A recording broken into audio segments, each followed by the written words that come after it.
Today I'm going to show you how to turn this ornamental Bradford pear into an edible fruit tree, where you'll get fruit faster than if you planted a tree in your yard today. All you need is a few tools and some cuttings from your favorite pear tree. Let's get started.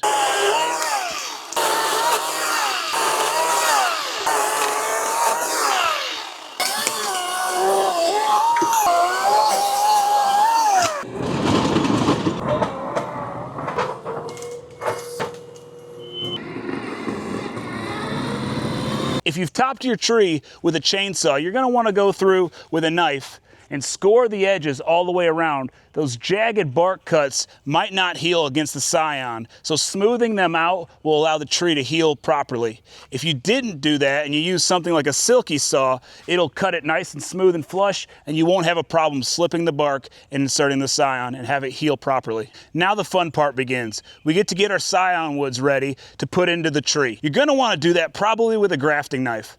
I didn't start with a grafting knife. I started with just a utility blade.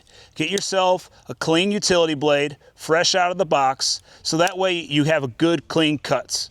If you don't have that, I also have used this Victorinox paring knife. Works really well. You get a full hand grip on it and it won't fold on you. The bud grafting knife that I use is the Felco Victorinox bud grafting knife that has the knife on one side and the brass ending on the other. It allows you to make your cuts, but also open the other end to split the bark. If you don't have that, you can use your pruners or just a dull butter knife will work just fine. If you're looking for great grafting information, check out Jay Sakadura. He doesn't speak much, but it's tremendous value. Another great resource is Flomaton Famous. He's got an immense amount of content where he shows you how to graft all sorts of varieties of fruit. If you want to learn grafting and propagation, I'll be teaching classes at the Mountain Readiness Festival, May 1st to the 3rd. If you want to save some money, use code ORCHARD5 when you get your tickets. I hope to see you there. When selecting your scion wood, you want to select something that's about as thick as a pencil. That being said, this is a little thinner, but we have 1, 2, 3, 4 buds on it, so it'll do just fine. So we've got 3 different types of pears we're going to graft to this tree: Orient, Leona, and Dabney. All great pears for this region. When you look into the grafting resources, it always says don't whittle your scion. That being said, you kind of have to whittle it just to get the shape proper. And the last cut you make, that's the one you want to make one clean stroke with, and then immediately put it in the tree because the scion will begin to oxidize immediately. Let's get some started. So I think what I'm going to do is put one of each cultivar on these top 3 trees, and then each of the lower branches is going to get a different cultivar, and then I'll put some here on the top. The top ones will get atypical dominance, and they should be very vigorous. You don't have to do this. It's just something that I like to do to increase the odds that the graft will end up taking, but you just use parafilm to wrap it around the scion, and it keeps the moisture in the cutting a lot longer. So it's not overly complicated. The bud points up. You don't want to graft it pointing down because it'll grow back towards the tree.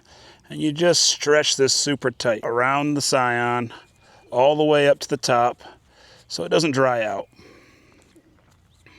You can pull it over.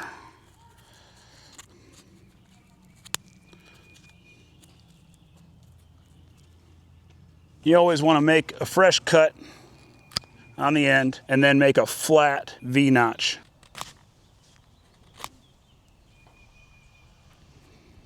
That's pretty good.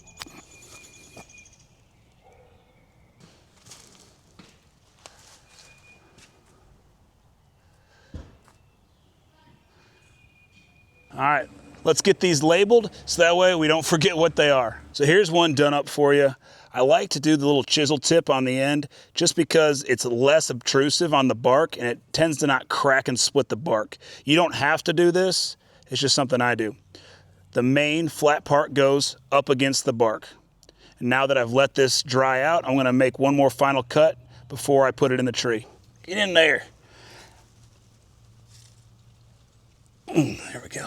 Next thing I'm going to do is use a combination of the black electrical tape here and the parafilm to wrap the tree up. The electrical tape will keep it structurally sound, and the parafilm will keep the water and moisture in and the rain out. I like the electrical tape because it's stretchy like the parafilm wax is, and it'll keep everything nice and snug and tight.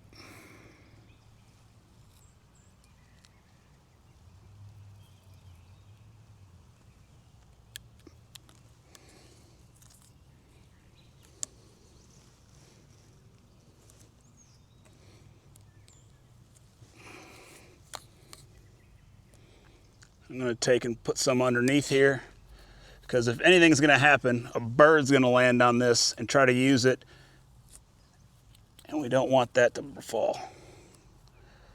Ask me how I know.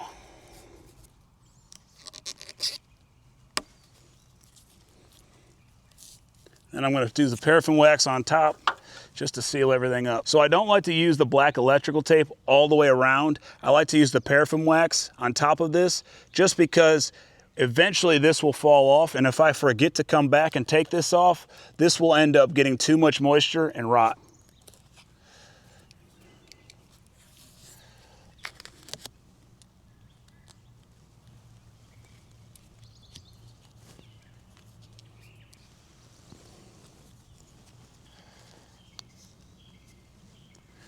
Guess I cut myself.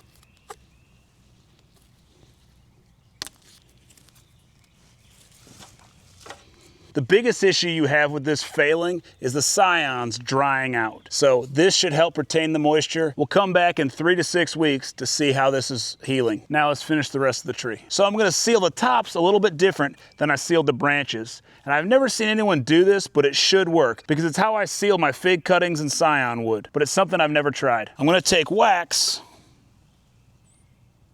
and pour it up around the cuttings.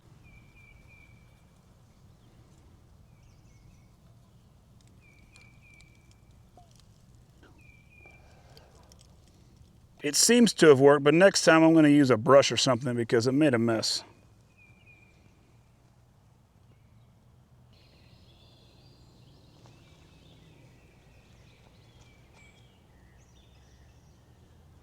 All finished up. We've got Leona, Dabney, Orient, Leona, Dabney, and then 3 of each on the top. I'll do a follow-up video in a couple months to see what takes off. And golly, come together, say the words, get them out. The Human Torch applied for a bank loan.